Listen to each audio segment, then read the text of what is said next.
Okay, hai, selamat pagi.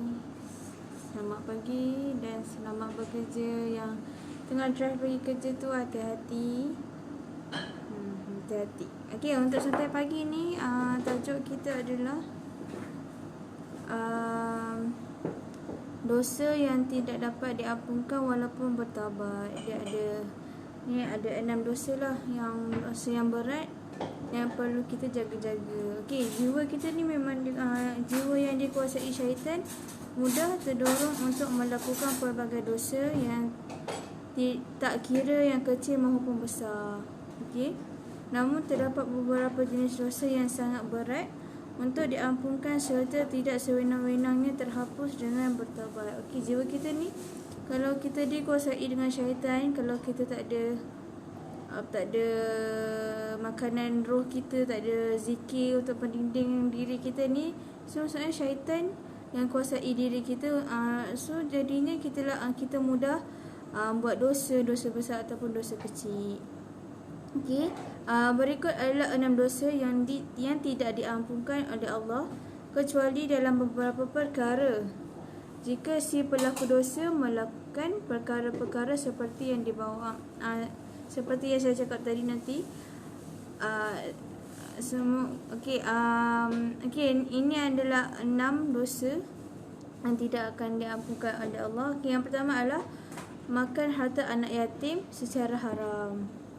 Maksudnya pemakan harta anak yatim ni, kan contoh ada penjaga ataupun penjaga anak yatim ni kan, dekat tempat pengasuhan ke apa ke, orang bagi wakaf ke, orang bagi sedekah ke kan, dekat anak yatim ni kan, tapi orang yang mengasuh tu yang ambil walaupun sikit kan, itu kan harta anak yatim.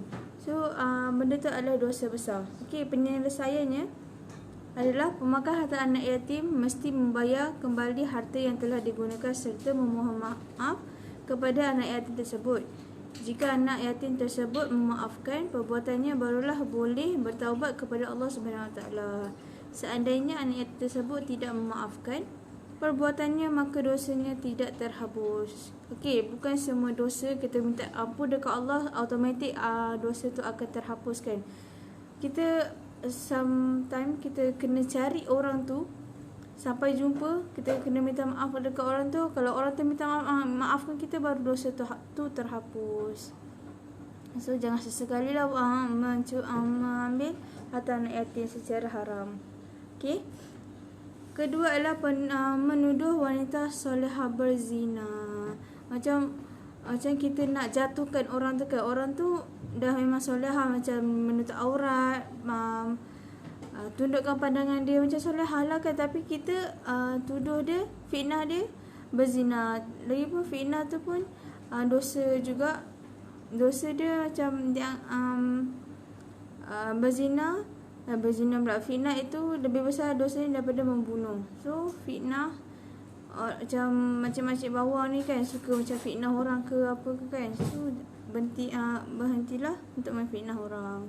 Okey, penyelesaian untuk dosa ni, orang yang menuduh wanita solehah hendaklah memohon maaf kepada wanita tersebut. Jika wanita solehah tersebut memaafkan, maka terhapuslah dosa tersebut dan bolehlah penuduh tu bertaubat kepada Allah SWT.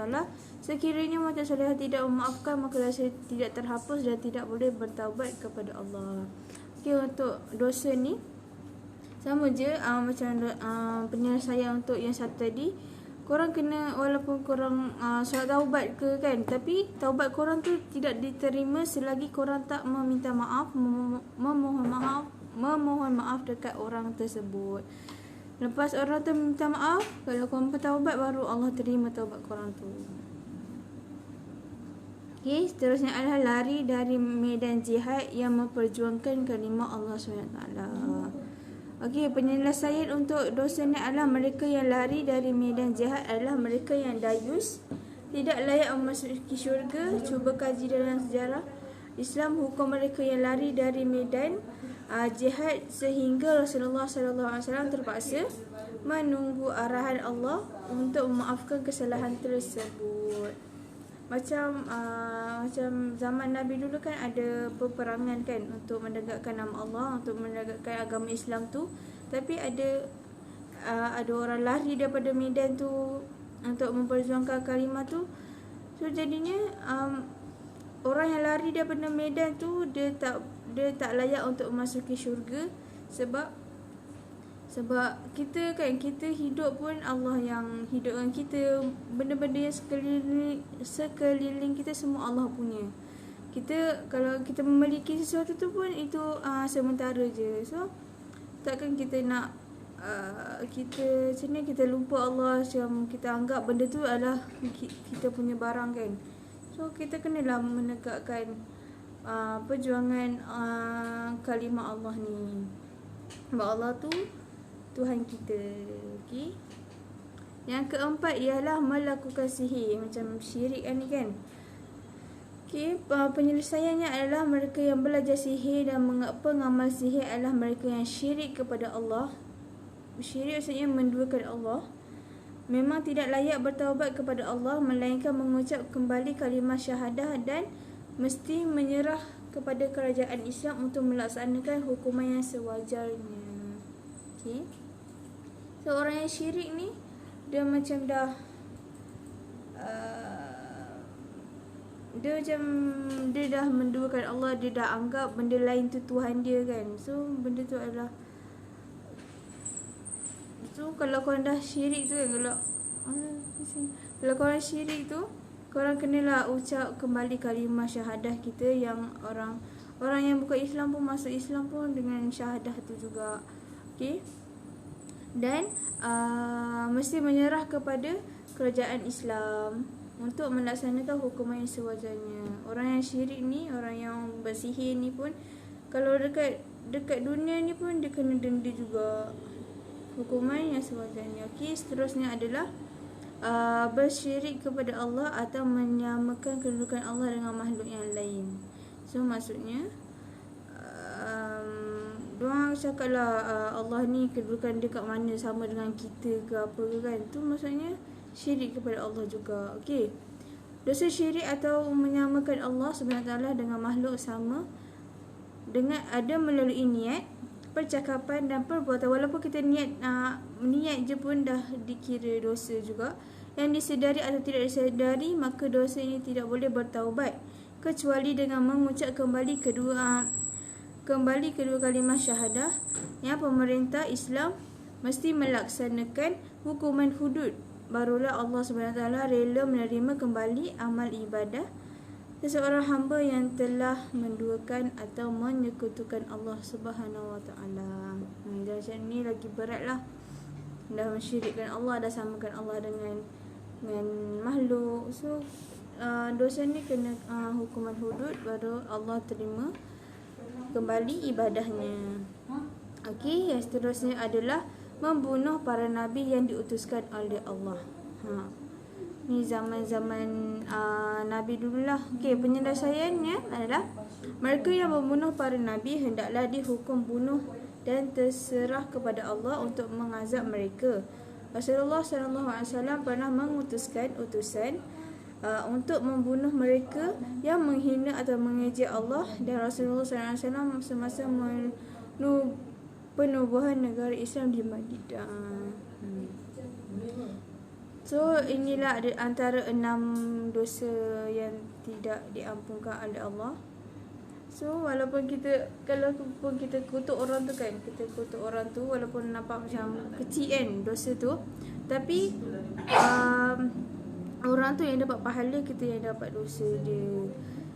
So kalau orang tu terguris ke apa ke, korang kena cari orang tu walaupun dah lama benda tu terjadi. Orang tu mesti terasa korang tak boleh maafkan korang, tapi korang kena cari orang tu untuk meminta maaf, baru Allah terima taubat korang tu. Lagi satu, kalau berhutang pun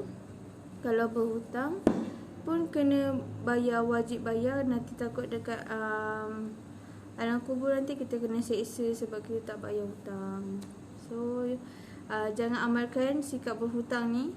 Kalau boleh kita nak beli kereta ke, kita nak beli rumah ke, dengan kena ada duit yang cukup lah untuk bayar cash ke apa kan. Kalau nak berhutang pun kenalah bayar hutang tu. Walaupun kita hutang dalam 20% ke 10% tu pun dikira hutang. Kalau orang tu halalkan, tu alhamdulillah lah orang tu halalkan kan. Okay, itu sahaja untuk pagi ni. Kita akan live untuk tengah hari dan petang nanti. So ya, okay, itu sahaja. Stay safe, pakai mask setiap kali nak keluar, setiap kali nak pergi bekerja, sebab virus ni tak hilang lagi daripada negara kita, daripada bumi kita.